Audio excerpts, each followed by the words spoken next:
apparently, it's in my cards these days to unravel a whole bunch of things. In my last podcast episode, I was going on and on about the Barbara top and whatnot, and it's pretty and whatnot, and I ended up unraveling the whole thing.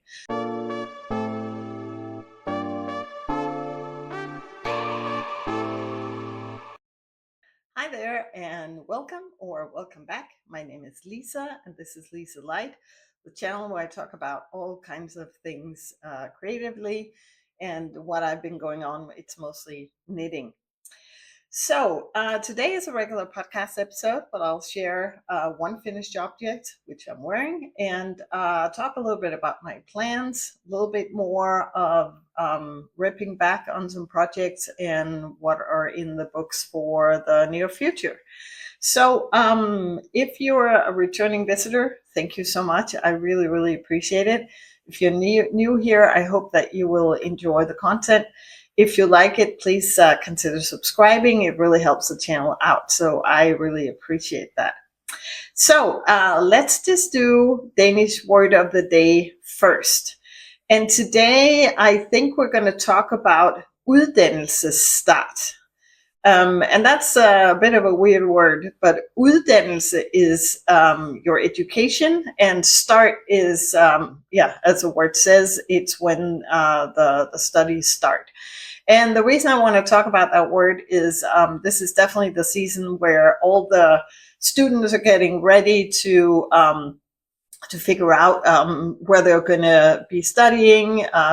They have just received their letters of acceptance for the different universities. Usually they start around September 1st in Denmark, some of them late August. So there's definitely a lot of preparing going on. And so you may or may not know, in Denmark, education is free. So nobody pays to go to university. And in fact, you receive student grants that you are given. It's sort of like a monthly pay you get from the government, which depends on how old you are, whether you live at home, and so forth. But it definitely, you could say in Copenhagen, it's expensive to live here. So usually the student grants you get will help pay your rent, but most people will have to work on the side as well. And you probably know that from other countries too. But we do get a helping hand because we're not going to pay for the studies themselves. So I have two kids enrolled in university now, and one is still in high school. So very exciting times, new beginnings for one of them, and continuing study for two of them. So all that is pretty exciting and very nice to know that all that is taken care of. So with that little bit of information, let's get back to the episode. So the finished object I have today, I have one, and it's pretty obvious, I guess. It's what I'm wearing.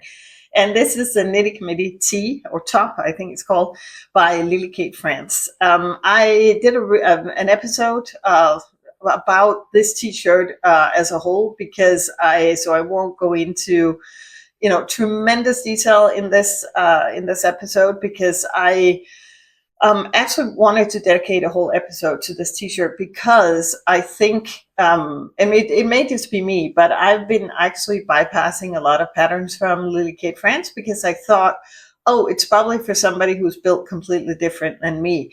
And I got so excited when I did my yellow version of this t-shirt and figured out how well it actually fits me, that I immediately jumped into knitting this red one. And actually, I'm pretty impressed with myself. It's not that it's any competition or anything, but I realized when I looked at the dates that I knit this t-shirt in 2.5 weeks. I think that's pretty fast. For me, it is. And I think it's because it's on 3mm needles, so it's not like it's crazy fast, but I don't know, there's something about it that's involving without being too much, basically, I guess. So of course, once you get into the body, but then you have some decreases and stuff going on. So for some reason, it flew by. So before I knew it, it was done. The only thing I'm a little, I don't know, annoyed. I don't know if that's the right word with myself. Basically, I had an intention of this being a little bit longer than it ended up being, and of course I could have tried it on at the end. I didn't. I just kind of went with, oh, this looks fine. I'll just end it here, and it's not a disaster. It still hits at a place that I feel like is flattering on me, but I think I had the intention of making it a little bit longer. The question, the issue though, is I have this much yarn left, so of course I could have probably done, I don't know, 4 or 5 rounds more. I think probably not more than that. So it wouldn't have made a big difference. But I think I could have just stretched myself. I'm always afraid of running out of yarn, so this is also probably why I went into the ribbing a little bit earlier than I should have. But I don't think it's enough to make me go back and change it. I think what I'll do when I wash it, I'll just sort of just give it a little tug, because it's not a lot that we're talking about, but it's just a comfort thing. I would have wanted it to be just a little bit longer. So, but other than that, what I did was I went into, I go through that in the other video too, but just to reiterate, I went into the ribbing here just a little bit earlier, so it's not quite a cap sleeve, but it's a little bit shorter. I think that looks pretty cool. I think normally you're supposed to do this much sleeve before you go into the cuff. But as soon as I was done with the short rows, I went immediately into the cuff. And this time I did all the short rows that I'm supposed to do, which I think really looks really nice here. And then I did a 1x1 twisted rib for all the ribbing, which I think looks very neat and put together. And other than that, I didn't do any changes. I did 1 or 2 more decreases at the waistline this time, which I think is just perfect. It's what I think. Did I do one more than the pattern says? Maybe. I can't remember now on top of my head, but I did 1 or 2 more than I did on the yellow version I have. But I think it looks amazing, and I'm so happy with it.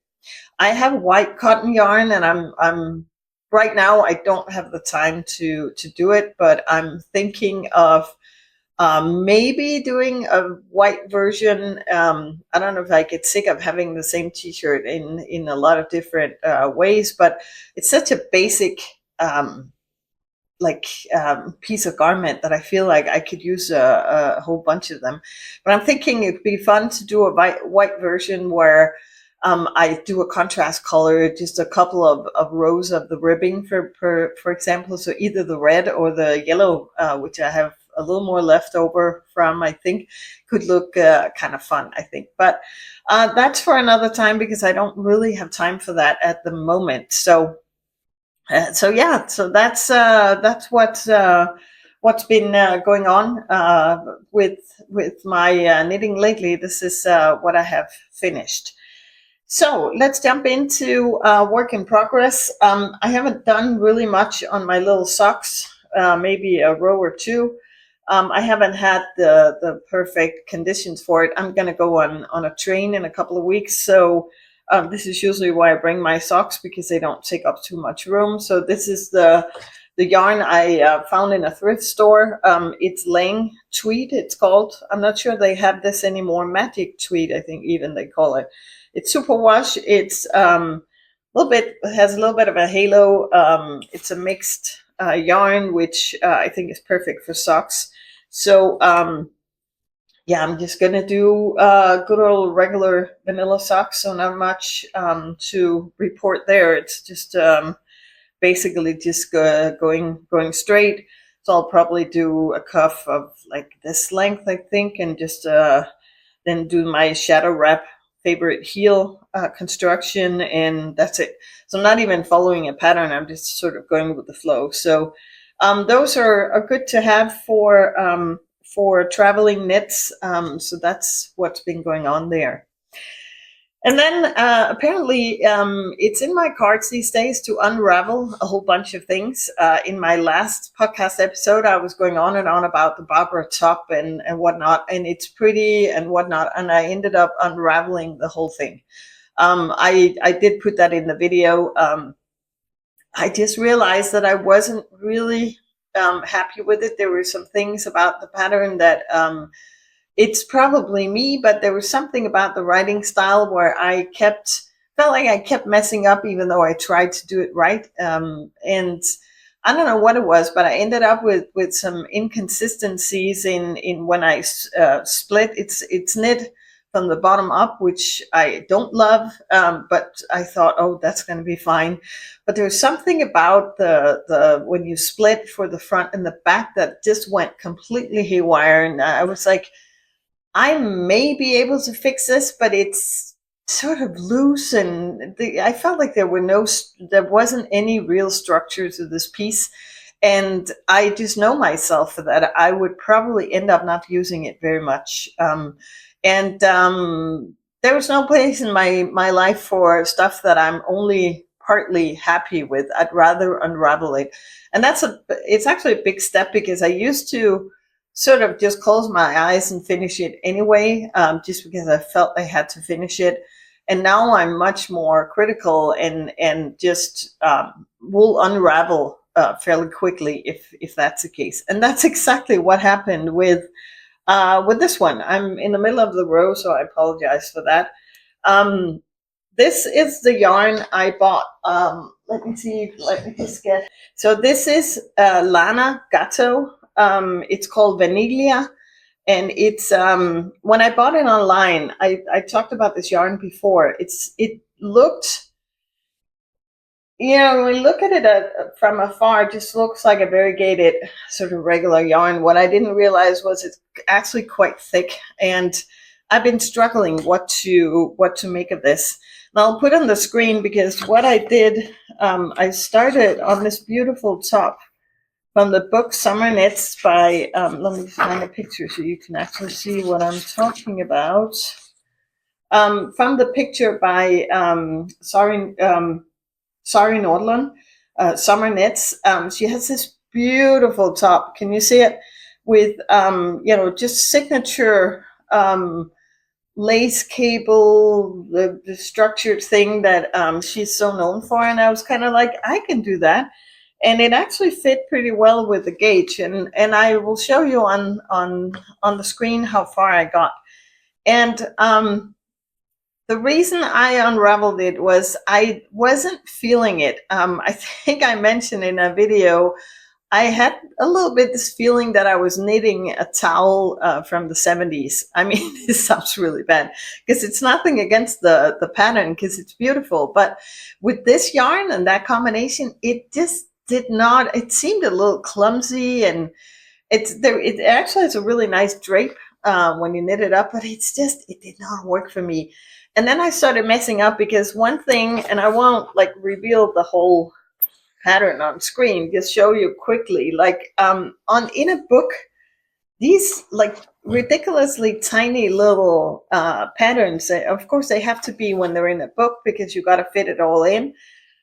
I got so annoyed trying to like follow the lines, and it turned into work instead of being fun to knit. And it's been a little bit the same story whenever there is apparently some pattern involved. I get a little frustrated pretty quickly.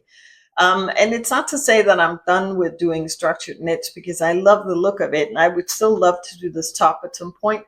But again, not with this yarn. It just didn't work out for me. So I took a quick decision yesterday and just unraveled the whole thing. So that's that. And then I was looking still at the yarn and thinking, I'm kind of on a quest to find the perfect project for this because I was considering at some point, maybe I should just give in and knit a towel, but I don't think I would use it, and it's more like a joke in my mind. But then I just found, I remembered that in Kutovakika's book, Knits to Wear, she has a top that she calls Send Me a Postcard. And it's this top. I'll just show you a better photo of it. It's a very simple top. It has the deep, other way. a deep plunge in the back, and then it's just straight, pretty almost like a boat neck in the front. So pretty simple top. And I did a gauge swatch, and lo and behold, it seemed to fit. So I just started it. So you're knitting the front first, and then you're doing the back, connecting it because it's got the steep plunge, and then you knit straight down. So fairly simple. And then you do I cords in the neck and in the armholes. And you know what? I think it actually works. I mean, I don't have this towel feeling when I look at it here. I think it actually looks pretty cool. And I thought, and this was why I bought the yarn, because I kind of like the variegated effect on it here. And it's got a beautiful drape. The yarn, let me just check it again to see, because I can't remember now. Where is it? Let us just see. It is, oh my God, I didn't bring my glasses, but it's a mix of, I think it's almost 70% cotton. Then there is some linen in it and a little bit of polyester nylon. It says, I think 10%. So I think pretty durable mix, pleasant for, I know it's getting late in the summer and the sleeveless. I don't know. I just love that style, and I think I can use it. I get hot really quickly, so the layering type of garment is just for me. It could be wearing this with a cardigan on top or a blazer or something like that. I think I will still get a lot of use of it out of it all the way into fall. And if nothing else, I have it for next year. So this is with very little effort. I'm already this far on the front piece, so this is going to be fairly quick, I think.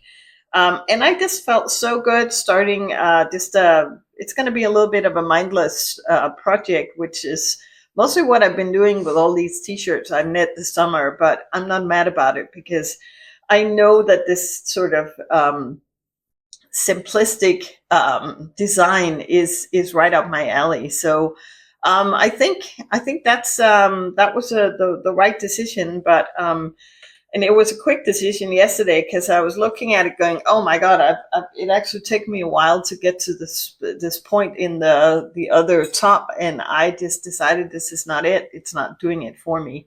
So I'm actually proud of the fact that I've gotten better of just realizing when something is not going to work. It's not a defeat. It's not negative to just scrap it, to start over, to do something else. It's actually better because why would I finish up a piece that I almost know when I'm finishing up that I'll never wear, I won't enjoy wearing?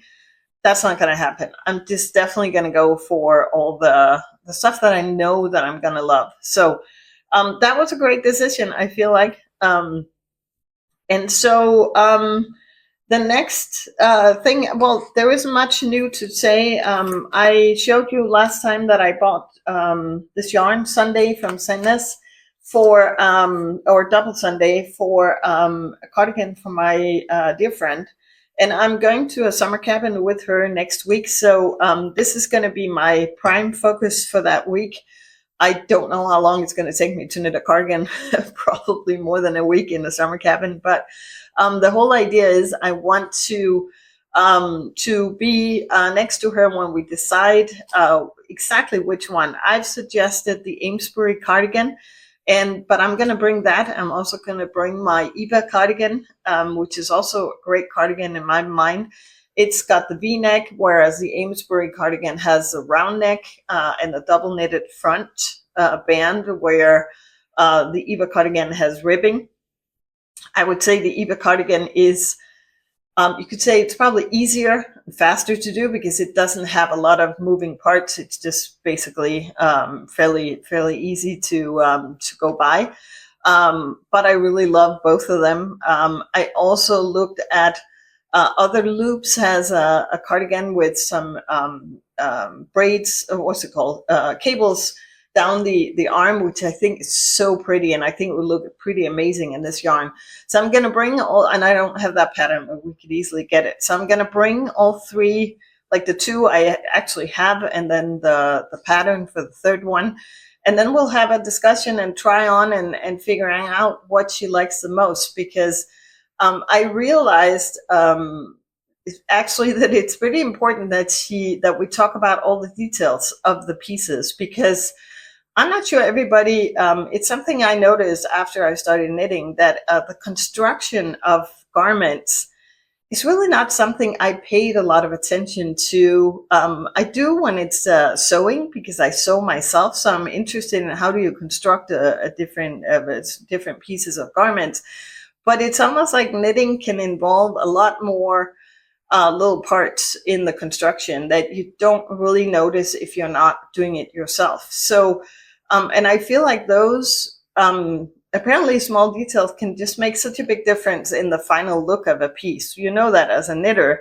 But I just want to make sure that she's very aware of it, and she can try mine on. I think mine are too big for her, but she can still get a feel for what type she wants, what she feels is flattering on her, because what is flattering on me might not be the same for her. So I feel like it's going to be a fun process where we try on different things. We look at patterns, we do measurements and whatnot. I have my gauge right. I think it's the same gauge as far as I remember for the Amesbury cardigan and for the Eva cardigan. So I'm pretty sure I can make it work regardless. But I'm definitely going to investigate that with her, so that we get a good feel for what's the right choice for her. And then I'm just going to start that up while we're there, and see how much I get done while we're there. I think I am a fast knitter, so should be fun. Looking forward to it. It just seems almost like it's the same thing with this new cast on. This is on the 4mm needles. It feels like a breeze when you come from 3mm needles and ribbing in 2.5mm. It definitely seems like it's just flying by when you switch to 4mm needles. So yeah, so that's been interesting. So, but I'm really looking forward to getting this project started. It's a gift for her, so I just really want to do it. And then I want to bring her to. I think I shared in one of my videos a little store called Handler in Copenhagen that has a bazillion different buttons of all sizes and colors and materials and whatnot. And I'm gonna make a little coffee date with her when I'm far enough along that we can start looking at buttons, and we'll bring the piece and go to the store together, and she can pick out which buttons she wants to have on her cardigan, because that's also a big piece of what makes the final result be what you want it to be. I mean, a piece can look so different if you put metal buttons or wooden buttons, or the size, the shape, the all kinds of things is just gonna make it look different. So that's going to be fun too. So we're going to do that, but that's for a later date, so we can get this whole process rolling. So I'm really excited about that, actually. And believe it or not, I haven't bought any yarn for a little bit. The last stuff I bought was the cotton for this t-shirt. They had an offer where you could get 10 balls of cotton. It's organic cotton for I think, what was it, 250 Danish kroner. So this has definitely not been. It's been this t-shirt has cost me 250 kroners, which, well, this is not right. What was it?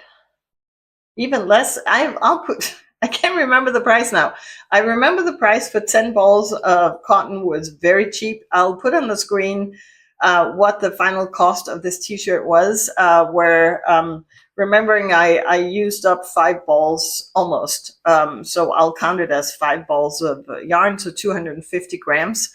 And now for some reason it escaped me, but I'll put on the screen. It's a very inexpensive t-shirt, considering how well fitting I feel it is, how polished it looks. I think this is definitely, I'm so proud of this piece. I keep coming back to it, but I think it's because I've been using this as a way to perfect my short rows, to perfect my pickup for the neckline and the increases, decreases, whatnot. I've really been paying a lot of attention to making it as seamless and smooth as possible, because the thing about the cotton is you see every little imperfection so clearly. It's almost like in some wools you can get away with messing up a little bit, nobody will know, but you will know in a cotton t-shirt. So I've been using it to sort of test, and it's definitely, for sure, I can see an improvement from the yellow version to the red version. So I'm very proud of that. I think it helped me improve my skills. So that's really interesting. So yeah, no more yarn acquisitions. I can talk a little bit about plans. This is in the near future. I definitely want to finish up this guy. I guess I should start thinking about fall projects. I'm still not feeling the urge to let go of the summer knits, which is maybe a little crazy. I have yarn left over from the Barbara top that I unraveled. It's silk, 100% Barrette silk in this beautiful burnt orange color, brownish orange color. And I'm thinking either I want to, let me just get it again. Either I want to do another one of the t-shirt. I mean, probably one of my most favorite t-shirts of the whole year. Let me find a good picture of it. This one from Sari Nordlund's book. Keep going the wrong way. So, like, this is probably the perfect amount of lace for me, because it's lace sleeves and just a regular stockinette top. And I use that t-shirt so much. The yarn is wonderful. The t-shirt is very well fitting. It's has just the right amount of ease, and it's just perfect. So and it's the exact same yarn, just in a different color. So I might do another one of those. I haven't decided. Maybe I'll wait till next year. There's actually something wonderful about having some summer yarn ready to go if I want to do something next year. So let's see. We'll see what happens. And then I have a beautiful green merino that I'm going to start thinking about what I want to do there. Have different ideas. I probably will do a video of sort of lightweight sweaters for fall that maybe could be inspiring if you're in the same boat, because I think I talked about it before. I'm definitely not going to go heavy on the, you know, two threads, heavy duty, big sweaters with huge colors.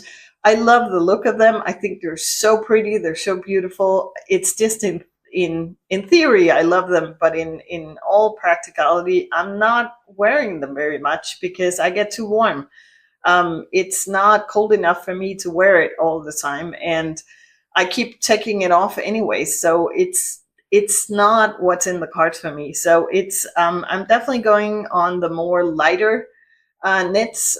So that's what I'm gonna look into for that. So yeah, and then more socks. I love my socks. I need to do more.